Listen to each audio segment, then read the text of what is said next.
함께 보실 말씀 요한계시록 22장 16절 말씀 한 절만 우리 한 목소리로 합독합니다. 시작. 나 예수는 교회들을 위하여 내 사자를 보내어 이것들을 너희에게 증언하게 하였노라. 나는 다윗의 뿌리요 자손이니 곧 광명한 새벽별이라 하시더라. 아멘. 네, 인사합니다. 오직 예수님. 예수님의 은혜와 평강이 넘치시기를 축원합니다. 아멘. 예수님밖에 없다. 마지막 종말의 시대. 계속적으로 또 반복해서 말씀드리지만 혼합주의로 빠집니다. 진리의 상대성이라는 표현을 씁니다. 너도 옳고 나도 옳고 그러니까 틀리다고 얘기하지 말고 다르다고 얘기하자 이런 얘기예요. 그러면서 이제 비판하지 말고 이런 겁니다. 그래서 이제 종교다원주의, 모든 종교에는 구원이 있고 이런 얘기합니다. 이 안에는 종교다원주의, 혼합주의 안에는 아주 무서운 독소들이 있다는 것입니다. 종교다원주의, 예수님 외에도 구원이 있다. 그는 예수님밖에 구원이 없다라고 하는 성경의 말씀을 부정하는 것이고, 그래서 예수님께서는 하나님이 아니시다는 사실, 삼위일체를 부정하고, 그리고 예수님께서는 참 하나님이시고 참 인간이시다는 사실, 이걸 부정하는 것입니다. 성육신교리 이런 것도 다 부정하는 거예요. 성경 전체. 그리고 예수님께서 무슨 부활하시고 승천하시고 재림하신다, 이거 안 믿습니다. 지금 마지막 때는 이렇게 됩니다. 그래서 의도적으로 예수님을 강조해야 된다, 그런 시대가 되었다. 그래서 그냥 입만 열면 예수님 얘기가 나와야 된다는 것입니다. 나름대로 이렇게 노력하는 것이고, 또 우리 성도님들에게 그렇게 장착될 수 있도록 그런 믿음과 신앙 나름대로 노력하는 것입니다. 그래서 오직 예수님으로 인사하고 예수님의 은혜와 평강이 넘치고 그런 은혜가 있기를 다시 한번 축복합니다. 그런 것입니다. 자, 요한계시록 오늘 함께 읽으신 22장 16절 오늘 본문을 토대로 자, 구원의 3요소라는 제목으로 또 말씀 나누도록 하겠습니다. 같이 한번 따라하겠습니다. 구원의 3요소. 하나님께서 우리 인생들, 영혼들을 구원하실 때 이 세 가지를 쓰신다. 제가 여러 번 또 반복을 해서 말씀을 드렸었던 것이고요. 오늘 본문에 또 요한계시록, 성경을 하나님께서 마무리하시면서 마지막 장 요한계시록, 그래서 또 성경의 마지막 권 요한계시록, 그리고 마지막 장 22절에서 또 반복한단 말이에요. 하나님께서. 이렇게 하나님께서는 여러 형태로 반복을 하세요. 강조하시는 거예요.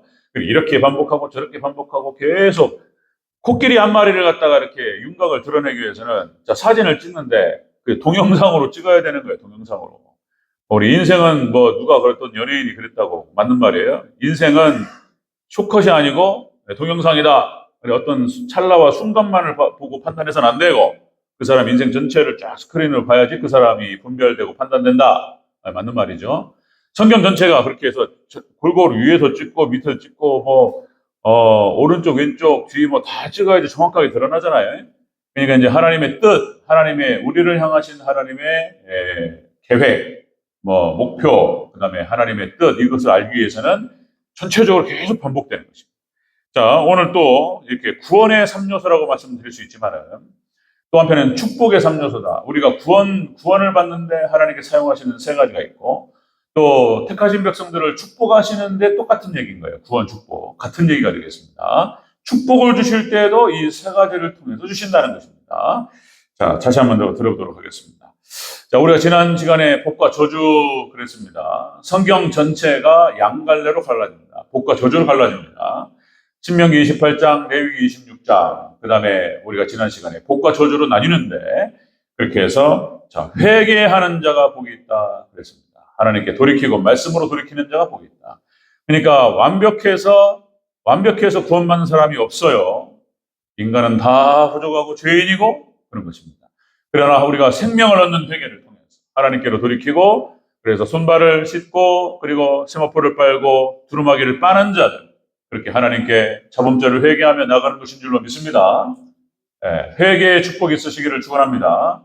회개하는 자 복이 있다네. 회개하는 자. 자, 그런데 성 밖에 있는 자, 저주받을 자, 지옥 갈 자는 회개가 없다는 거예요. 회개가.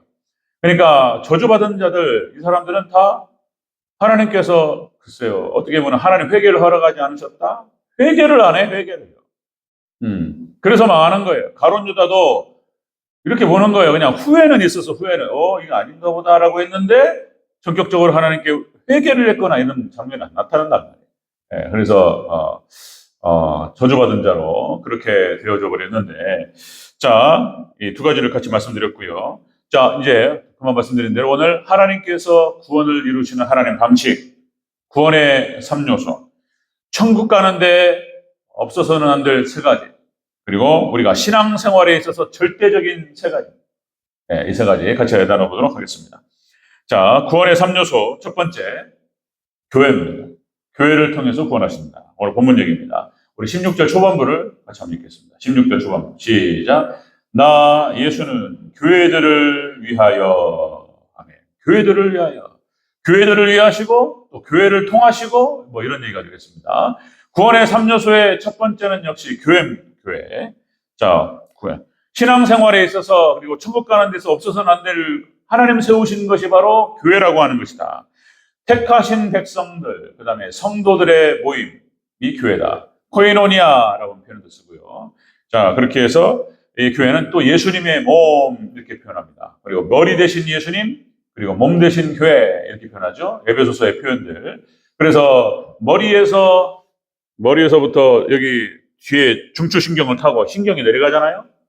그래서 여기 목이 신경이 절단되면 전신마비가 되는 것이고, 허리로 내려가다가 허리에서 신경이 끊기면 하반신마비가 되는 것이고, 그죠? 그러니까 머리에서부터 지시를 내리는 거 다 이렇게 움직이는 거예요. 뭐 이렇게 잘 아시죠? 그런 겁니다. 그러니까 예수님과 연결이 끊기면 마비가 되는 거예요. 우리는 철저하게 예수님과 연결되어야 될 줄로 믿습니다. 예수님과 연결되어서 온몸이 이렇게 예수님의 말씀과 예수님의 어떤 뜻과 명령대로 잘 움직여지는 교회. 우리 대조적인 그런 복된 교회가 되기를 다시 한번 축복합니다. 자, 몸 대신 교회 이렇게 표현합니다. 자, 에덴 동산도 마찬가지죠. 교회를 상징하는 성경상에 여러 가지 것들이 있습니다. 교회 상징. 에덴 동산도 교회를 상징하는 것 중에 하나다. 그래서 에덴 동산에서 흘러내려오는 네 개의 강이 뭐 만물을 적시면서 만물을 살아나게 한다. 비손, 기혼, 히데겔, 유브라데 네 개의 강이었습니다. 자, 이것이 이제 말씀이 물로 이렇게 비유되고 상징한다 이런 말씀을 드렸는데 바로 에덴 동산에 흘러나오는 강입니다. 다시요, 또 에스겔서 47장에 성전에서 흘러나오는 물이, 그죠? 발목을 적시고 무릎을 적시고 허리를 적시고 키를 넘겨서 강을 이루고 그 강이 흐르는 곳마다 모든 나무들이 살아나고, 그 나무들이 살아나 과실을 맺고, 그죠? 잎사귀가 그 약재료로 쓰이고 이렇게 이건 비유로 얘기한단 말이죠. 자, 여러분들 교회 없이는 구원이 없는 줄로 믿습니다. 교회인 거예요. 교회가 가장 중요한 거예요. 교회. 구원의 3요소 첫 번째로 오늘 본문의 순서를 따라서 말씀드리는 겁니다. 교회를 위하여 이렇게 표현합니다. 여러분들 일본의 우찌무라 간조 아시는 분은 계시는지 모르겠습니다. 그러니까 이 지상교회의 부족함, 교회가 말이 많아요. 교회가. 그러니까 여러분들 고린도 전서에 보면은 그러니까 이제 에서보드 사빌라, 소아시아 7교회 형태가 나타나는데 지상교회 중에서 가장 안 좋은 교회 중에 하나가 바로 고린도 교회였다. 이런 말씀드려요. 고린도 전서를 같이 한번 살펴볼 수 있는 기회가 있을 거라고 생각하는데 또 하나님 허락하셔야 되는 것이고요. 그냥 뭐 얼마나 문제가 많았는지 막 음란의 문제, 뭐 그냥 막 고소 고발을 하고 교인들끼리 싸우고, 분당을 지어가지고 나는 아볼로파, 나는 바울파, 나는 게바파 해가지고 파가 나뉘어가지고 당을 짓고 막 싸우고, 나는 나 이것도 저것도 싫고 나는 그리스도파다. 이런 거 이렇게 한 거예요. 이렇게 싸우고. 그런데 그 교회도 하나님께서 사랑하셨다는 거잖아요. 야, 그런 거예요. 야. 어쨌든 여러분들 지상교회는 문제가 많습니다. 우찌무라 간조라고 하는 이 일본 신앙인이 교회 없애버리자 이런 거예요. 무교회주의를 주장했고, 그렇게 해서 이제 각자 알아서 하나님께 나아가고, 그런 거 없어요. 그렇게 하면 안 됩니다. 교회를 통하지 않고는 구원이 없는 줄로 믿습니다. 교회인 거예요. 성도들이 모여서 하나님께 예배하고 교회를 통해 그 교회에 하나님 말씀을 내리시고 이렇게 되는 거예요. 이렇게 교회입니다. 교회. 자, 교회는 그래서 사람이 세운 제도나 사람이 세운 기관이 아니에요. 하나님 세우신 것인 줄로 믿습니다. 하나님께서 세우신 거예요. 교회는. 마가복음 16장 18절에 이 말씀이요. 내가 이 반석 위에 내 교회를 세우리니 음부의 권세가 이기지 못하리라. 그러니까 베드로, 우리가 페트라, 이 반석이라는 뜻입니다. 이 반석 위에, 그러니까 베드로의 신앙 고백의 위해 교회를 세우시겠다. 주는 그리스도시요 살아계신 하나님의 아들이시니이다. 이 신앙 고백 위에 하나님께서 예수님께 교회를 세우시고 음부의 권세가 이기지 못하리라. 그래서 사단 마귀를 이길 수 있는 권세를 교회에게 허락하신 줄로 믿습니다. 그러니 예수님께서 세우신 거예요. 하나님 세우신 거예요. 그 다음에 사도행전 20장 28절에 자, 교회는 또 성령님이 세웠다. 그러니까 그들이 성령이 그들 가운데 여러분을 감독자로 삼고 하나님이 자기 피로 사신 교회를 보살피게 하셨느니라. 그러니까 이것은 이제 에베소 교회 장로들, 그러니까 목회자들을 말하는 것입니다.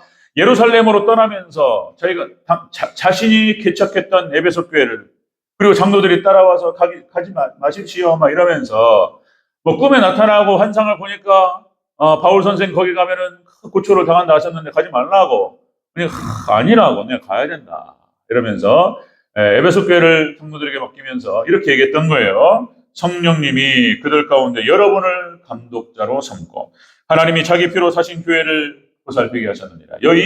이 표현에도 하나님께서 자기 피로 사신 교회, 하나님이 세우신 교회인 줄로 믿습니다. 성령님이 세우셨고 예수님께서 세우셨고 삼일체 하나님께서 교회를 세우셨다. 자, 여러분들 사도행전 2장 오순절 사건도 똑같습니다. 오순절 성령께서 임하셔서 그래서 성령께 임하심으로 말미암아서 사도들을 통해서 말씀이 선포되고 그죠? 망하의 다락방에서 열흘 동안 오로지 기도에 힘쓰고 성령께서 임하셨습니다.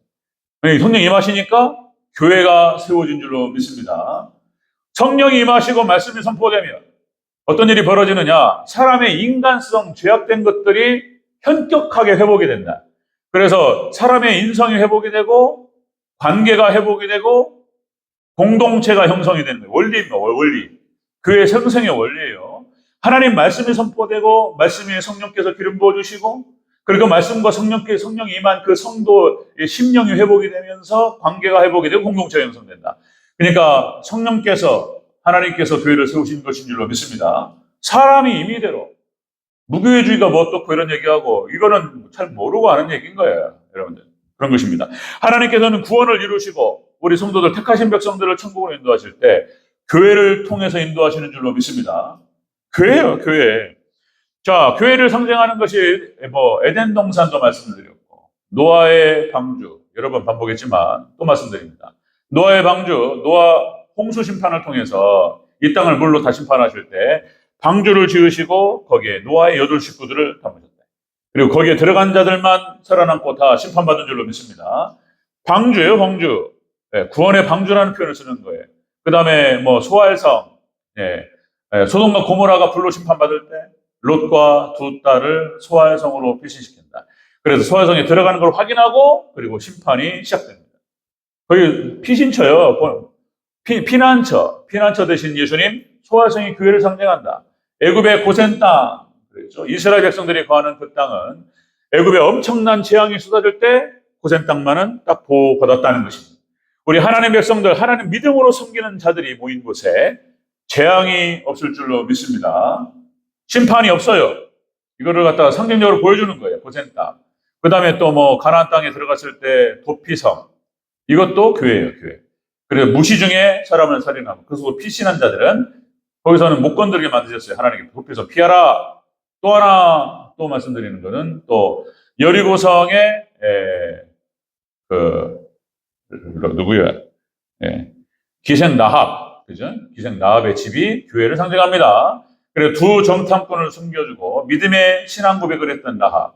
그래서 라합의 부모와 형제, 가족들이 구원을 받습니다. 그래가지고 빨간 줄을 내리잖아요. 그래가지고 그 여호수아가 딱 그렇게 선포하는 거예요. 이 빨간 줄을 내린 그 집만 남겨놓고 다 진멸하라. 이렇게 되는 거예요. 예수님께서 그렇게 하는 거예요. 빨간 줄이 십자가를 상징하는 것이다. 그런 거예요. 예. 그래서 마지막 종말 때 심판이 진행될 때 교회만 제외되고 다 심판이 시작되고 교회는 구원받을 줄로 믿습니다. 이것들을 이런 형태로 보여주는 거예요. 하나님께서 보여주는 것이다. 자, 여러분들 뭐 또 청교도 2000년 교회 역사 가운데에서 가장 그래도 성경적이었다라고 말할 수 있는 청교도들의 어떤 그런 신앙과 신학, 개혁주의 신학을 발판으로 해서 그 신앙이 바로 그런 거였어요. 철저히 또 하나님 중심, 말씀 중심, 교회 중심. 이게 이제 개혁주의 3대 원리고, 이 원리를 그대로 재현했던 사람들이 청교도들이었다. 그러니까 종교 개혁자들이 돌아가야 된다네, 성경으로. 다시 성경으로 돌아가자. 이게 개혁이라는 것이었습니다. 개혁주의라고 하는 뜻은 회개주의다 이렇게 표현해도 되고, 하나는 성경으로 돌아가자. 그래서 이렇게 주장을 했고, 이것이 하나님께서 축복하셨고, 이 개혁적인 어떤 주장을 끝까지 완성하려고 했던 사람들이 청교도되었다. 이게 기독교 역사 속에서 그렇습니다. 그래서 끝까지 완전한 개혁과 이 개혁을 완성하기 위해서 몸부림쳤던 사람들이 청교도되었고, 이들의 삶은 바로 철저히 이런 것이었어요. 하나님 중심, 하나님. 신본주의 신앙, 그리고 말씀 중심이었고, 교회 중심이었다. 그래서 이 청교도들이 미국에 건너갔을 때에 이들은 마을을 형성할 때 교회를 중심으로 교회를 가운데다 짓고 뺑 돌려가지고 마을이 형성되었던 거예요. 그래서 모든 길이 창문을 열면 교회가 보이게 만들었고, 모든 길이 교회를 통하게 만들었다는 거예요. 이것이 바로 이제 출애굽한 이스라엘 백성들이 장막을 칠 때 원리였습니다. 장막을 칠 때. 성막을 중심으로 해서 장막이 쫙 쳐지는 거예요. 이렇게 해서 청교도들이 그렇게 마을을 형성했고, 이런 신앙으로 나라를 세웠고, 이 나라 위에 하나님께서 세계를 지배할 수 있는 초인류 국가를 세우신 줄로 믿습니다. 여러분들, 원리가 그렇습니다. 축복의 원리가 그렇고, 구원의 원리가 그렇고, 우리 대전적인 성도님들이 철저하게 이렇게 이 원리대로 우리가 믿음과 신앙을 세워갈 때 이 축복이 함께 하실 줄로 믿습니다. 구원의 3대 요소, 축복의 3요소예요.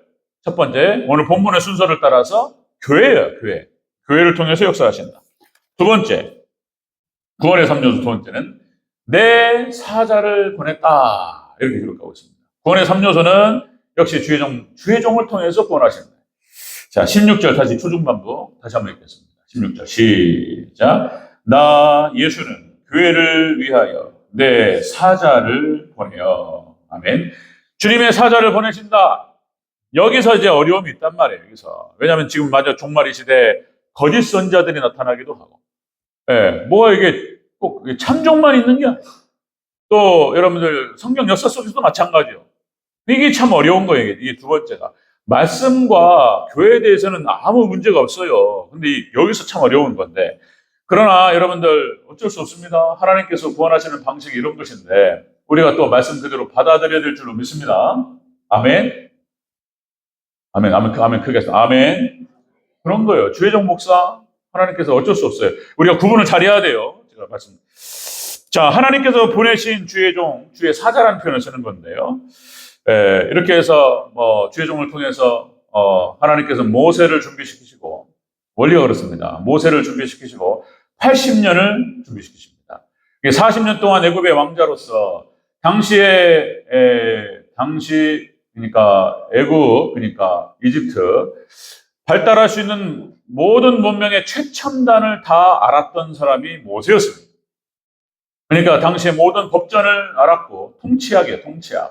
왕이 될 수 있는 사람이었기 때문에 통치학을 배웠던 것이고, 그 다음에 무슨 인간에 대한 지식들, 그 다음에 건축술, 이런 것도 다 알았던 사람이에요. 정치학, 이런 것들. 그러니까 대통령학, 왕으로서 받아야 될 최고의 교육들을 다 받은 사람이 모세였습니다. 법전을 알았던 사람이었기 때문에 그래서 율법을 기록할 수 있는 사람이었어요. 문자를 알았고, 인문학을 알았고, 그리고 표현과 전달법을 알았고, 이런 사람이에요, 모세가.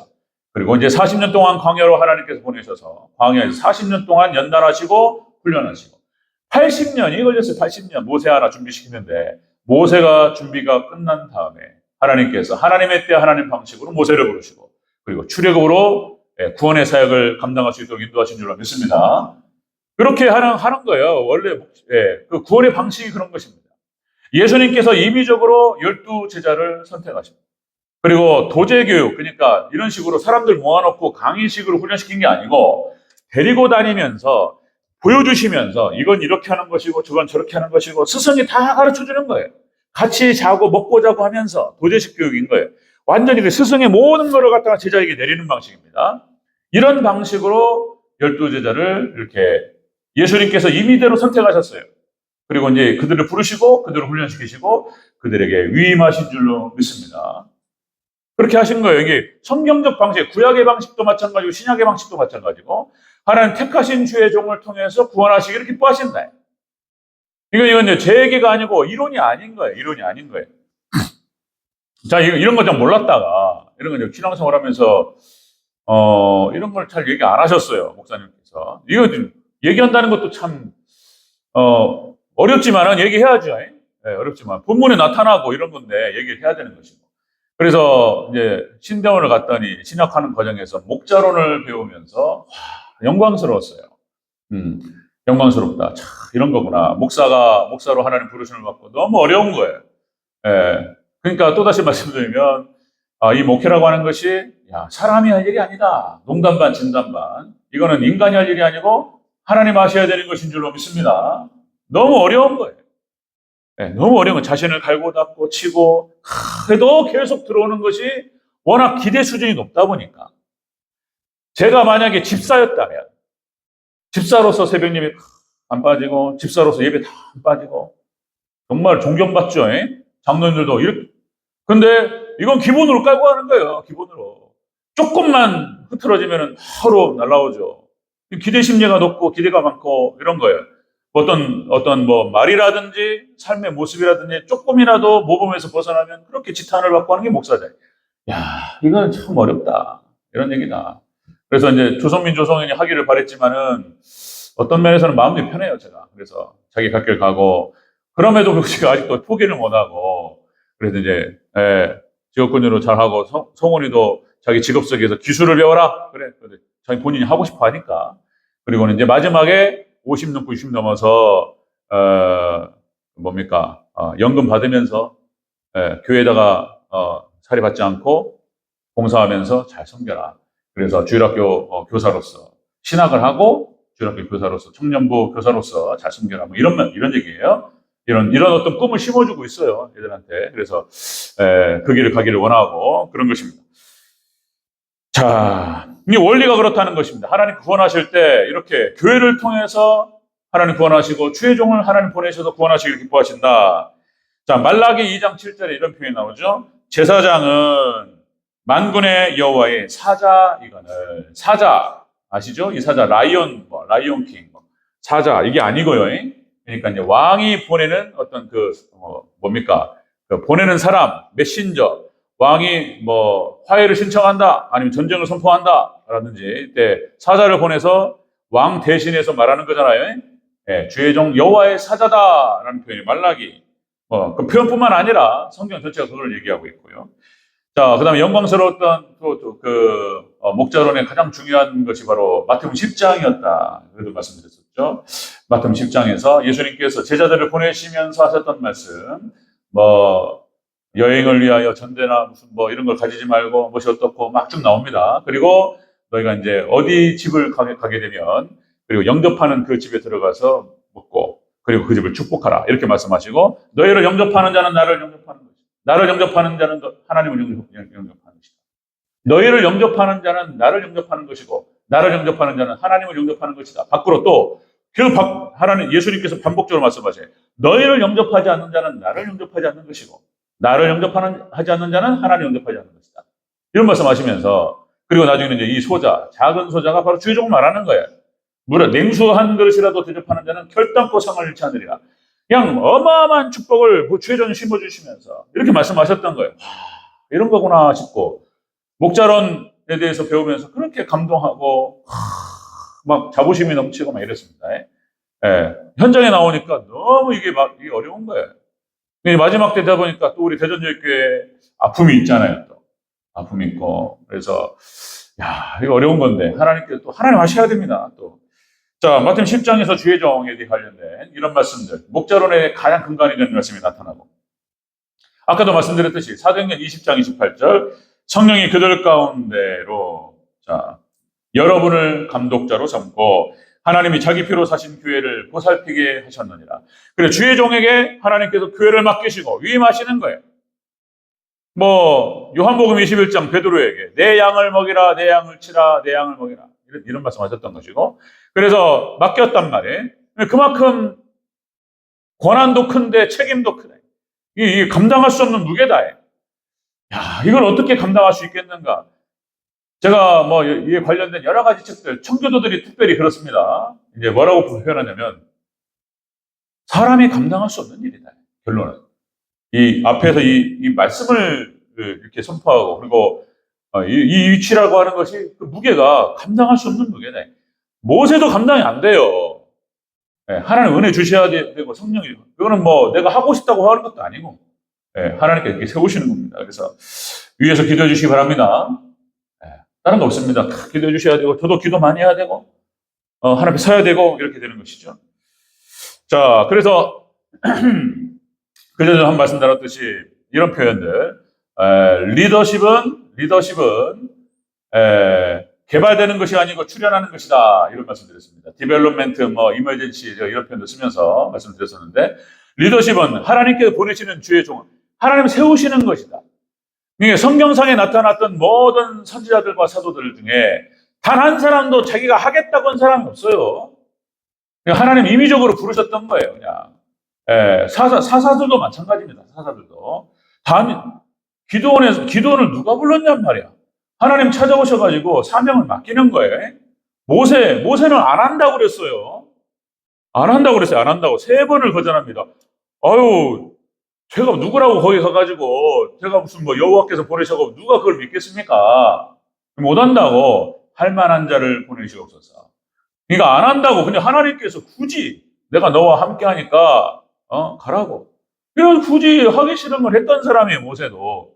그러니까 다 하나님 세우셨어요. 누구 한 사람도 사무엘도 마찬가지고 다윗도 마찬가지고 그 다음에 이사야, 에레미야, 에스겔, 다니엘 선지자들 다 마찬가지예요. 베드로 12제자 누가 하겠다고 나섰냔 말이에요. 예수님께서 임의적으로 가서 선택하셨던 거예요.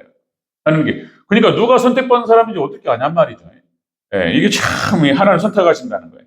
그러니까 이제 이런 겁니다. 또 교회에서 요즘 그 기독신문에 보니 우리 총신 사이트에도 마찬가지고 그러니까 이제 교회 청빙에 관련된 여러 가지 기사들이 많이 나옵니다. 교회들이 우리 합동층만 해도 10,000개 교회가 넘잖아요. 전국적으로 50,000개 교회가 넘어요. 그러면 은퇴하시기도 하시고 뭐 교회 사고가 나기도 하고 담임 목사님 바뀌는 과정에서 목사 청빙들 기사도 많습니다.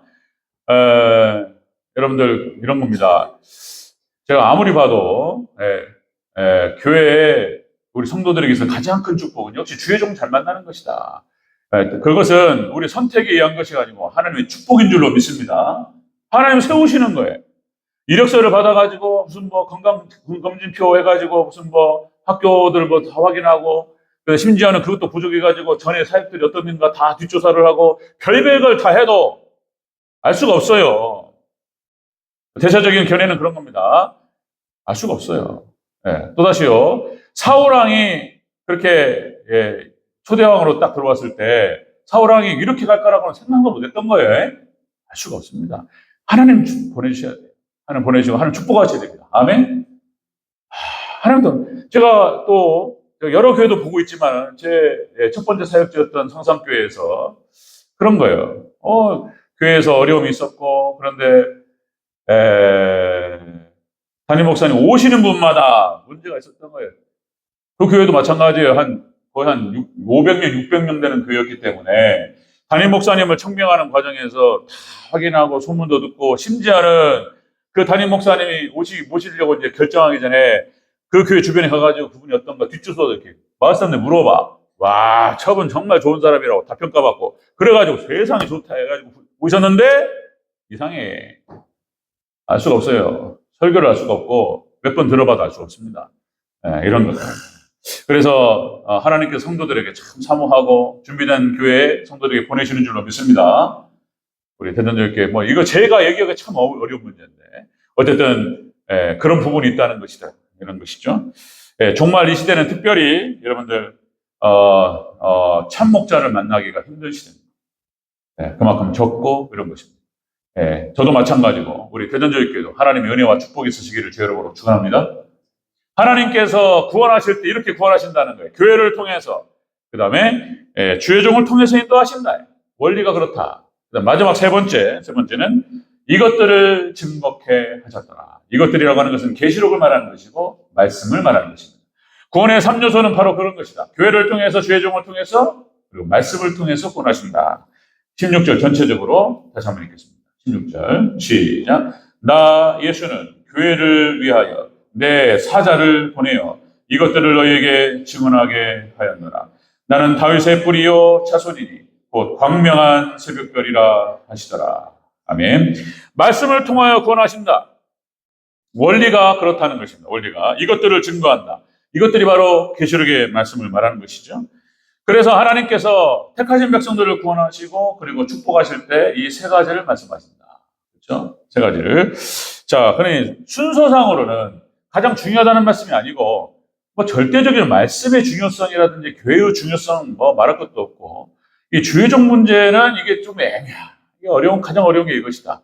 그런데 가장 중요하다는 뜻이 아니고 그렇게 말씀드렸죠. 주의 종이 준비되고 1번이라니 1번 또 모세 또 예수님의 제자들 사도들도 사도가 준비되고 그렇게 해서 모세가 준비되고 모세를 통해서 하나님께서 말씀을 선포하시는 율법을 선포하게 하시고 그렇게 될 때 광야 교회가 형성되는 줄로 믿습니다. 자, 사도들을 준비하시고 도제교육식으로 해가지고 예수님께 제자들을 준비시키시고 그들에게 위임하셔서 제자들을 통해서 제자가 준비되고 제자들 복음이 선포됐을 때 초대교회가 형성된 줄로 믿습니다. 그러니까 순서가 그렇다는 거예요. 순서가. 그래서 이건 참 어려운 얘기일 수 있는데 그러나 여러분들 믿음으로 받으시고 위에서 기도 많이 해주시기 바랍니다. 아멘. 네, 이렇게 하신다는 거예요. 이렇게. 자, 여러분들 계시록 말씀도 마찬가지입니다. 요한계시록 사도 요한이 준비되고 하나님께 계시록 1장 1절에서 또 그렇게 말합니다. 예수님의 계시, 예수 그리스도의 계시라. 이는 하나님이 그에게 주사 반드시 속히 일어난 일들을 그 종들에게 보이시려고 그 천사를 그 종 요한에게 보내어 알게 하신 거죠. 하나님께서 소아시아 7교회 2000년 교회 역사 가운데 모든 교회 성도들에게 이 말씀을 주시기 위해서 천사를 통해서 요한을 통해서 주신 것인 줄로 믿습니다. 계시록의 말씀입니다. 아멘. 아멘 안 돼. 아멘. 아멘 훈련도 해야 될 것 같아요. 아멘. 좀 어거지로 해도. 자, 계시록 1장 3절에 이렇게 나타나죠? 이 예언의 말씀을 읽는 자와 듣는 자와 지키는 자가 복이 있느니라. 이 예언의 말씀이라고 하는 것이 바로 계시록의 말씀. 하나님께서 예수님께서 천사를 통해서 요한에게 주의 종에게 주신 말씀. 이 말씀을 통해서 성도들에게 전달되고 그리고 이 말씀을 통해서 마지막 때 구원받고 승리할 줄로 믿습니다. 축복이 바로 그것이다. 축복으로. 자, 그 다음에 요한계시록 10장 9절에서는 이렇게 표현되고 있습니다. 이 계시록의 말씀을 갖다 먹어버리라 이렇게 표현돼요. 계시록 10장 9절. 네 입에는 꿀같이 다나 배에는 쓰리라. 그러니까 마지막 때 이 계시록의 말씀을 먹고 승리하게 될 줄로 믿습니다. 마지막에 일어날 일에 대한 예언인데 이 예언의 말씀을 완전히 빠삭하게 다 아는 거예요. 어떤 일이 벌어질지, 적그리스도가 어디서 나오는지, 그리고 이 적그리스도가 어떤 일을 행하는지, 마지막 때는 어떤 일이 벌어지는지를 정확하게 알고 마음의 준비를 딱 하고 있다가 그리고 부딪혀서 이기는 거예요. 알아야 되는 거예요. 깨달아야 된다. 자, 여러분들 이 계시록의 말씀 이렇게 표현됩니다. 자, 계시록 10장 9절에서 연결될 때 이렇게 표현돼요. 자, 이 계시록의 말씀을 갖다 먹어버리고 네 배에는 쓰나 입에는 달다. 이렇게 말씀하시고 이것을 먹고 많은 백성 나라와 방언과 임금들에게 다시 예언하라. 그래서 이 말씀을 완전히 소취하고 이해하고 무장하고 그리고 전 세계 모든 백성과 나라 족속들에게 이 말씀을 전하라. 이렇게 말씀하셨던 거예요. 자, 마지막 때 종말 때가 되면 이 계시록이 열려지기 시작하고 그리고 하나님께서 전 세계 택하신 백성들은 알게 하실 줄로 믿습니다. 많은 백성들에게 이제 마지막 종말 때 이 계시록이 열려지고 전달되어 그리고 이 계시록의 말씀이 택하신 백성들에게는 장착될 수 있도록 인도하신다는 거예요. 마지막 때. 부족하지만 우리 대전교회는 저를 통해서 하나님께서 이거를 드러내시고 이렇게 선포하게 하시는 거예요. 지금. 마지막 종말 때 되니까 계시록의 정보들이 들어오기 시작하는 거예요. 이것이 전 세계로 확산될 줄로 믿습니다. 확산된다는 거예요. 이건 누구 이론이 아니고 계시록 10장 9절 말씀이에요. 말씀 그대로 이루어집니다. 그런데 또 놀라운 것은 제가 여러 번 말씀드렸지만 이 계시록 그러니까 창세기 10장 25절에서 에벨의 두 아들 또 벨렉과 욕단 얘기가 또 나오는 거예요. 벨렉은 아브라함의 조상이 되는 거고 욕단은 바로 그 후손이 한국으로 오는 거예요. 한국으로. 그래서 이 두 집단을 통해서 벨렉의 에벨의 두 아들, 이 두 아들을 통해서 구원이 준비된다. 창세기 10장 25절 말씀인데 벨렉이 아브라함의 후손 이스라엘을 통해서 초림 예수님이 준비됩니다. 그 다음에 재림 예수님에 대한 준비는 욕단을 통해서 준비된다는 거예요.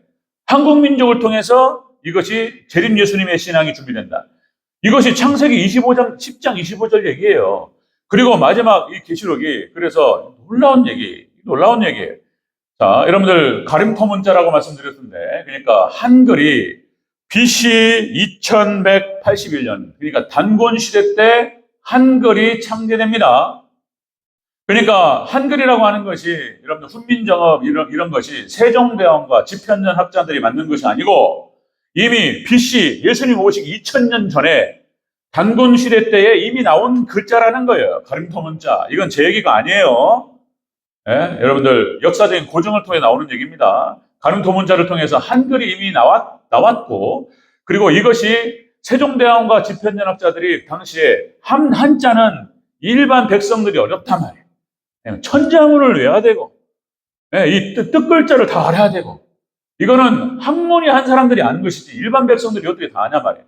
그래서 세종대왕이 이거는 그러니까 백성들을 사랑하는 마음으로 이걸 갖다가 나라의 글로 세워야 되겠다 해가지고 들어올렸는데 세종대왕과 집현전학자들이 만든 것이 아니고 이미 있었던 것을 발굴한 거예요. 그 개발은 BC 2000년 전에 단군 때 이미 만들어졌던 것입니다. 한글이. 그런데 놀라운 것은 자 올해 2024년 7월 25일 날 하버드 대학교 언론학부 교수가 한 얘기입니다. 여러분들 인터넷 지금 바로 치면 나와요. 7월 25일 날 하버드대 교수가 뭐라고 그랬냐면 이렇게 표현합니다. 20년 뒤에는 한국어가 세계 공용어가 될 거래. 난 모르겠어요. 정말 20년 후에 그런 일이 벌어질지는 가봐야 되겠지만은 이건 하버드대 교수가 한 얘기입니다. 앞으로 20년 후에는 한국어가 공용어가 될 것이다. 그러니까 영어가 지금 세계 공용어인데 한국어로 바뀐다는 거예요. 그리고 뭐라고 표현하냐면 결국에는 한글만 남는다는 거예요. 웜에 그런 일이 있으면 좋겠죠. 아멘? 제 얘기가 아니에요. 하버드대 언론학부 교수가 한 얘기예요. 결국에는 한글만 남는다는 거예요. 한글만. 이번에 지금 여러분 잘 아시겠지만은 노벨 문학상이 한국에서 나왔어요. 한국에서. 70년생. 그러니까 이제 한강이라고 하는 이 작가가 노벨 문학상을 받아버렸어요. 지금 글쎄요. 오늘 아침에 제가 봤나? 한강이 이번 노벨상으로 해서 일단은 10억이 나와. 10억이. 그 다음에 책이 전 세계적으로 팔리기 시작합니다. 지금 당장에 딱 발표 나고 50억 정도는 벌었다는 거예요. 그랬을 것이라고 보는 거예요. 50억 뿐이겠습니까? 뭐 한강 개인적으로는 이렇게 큰 영광이 없겠지만 우리 한국적으로도 이거는 굉장히 또 상징적인 사건입니다. 그러니까 여러분들 계시록의 문자가 성경 전체가 이렇게 비유와 상징으로 되어 있어요.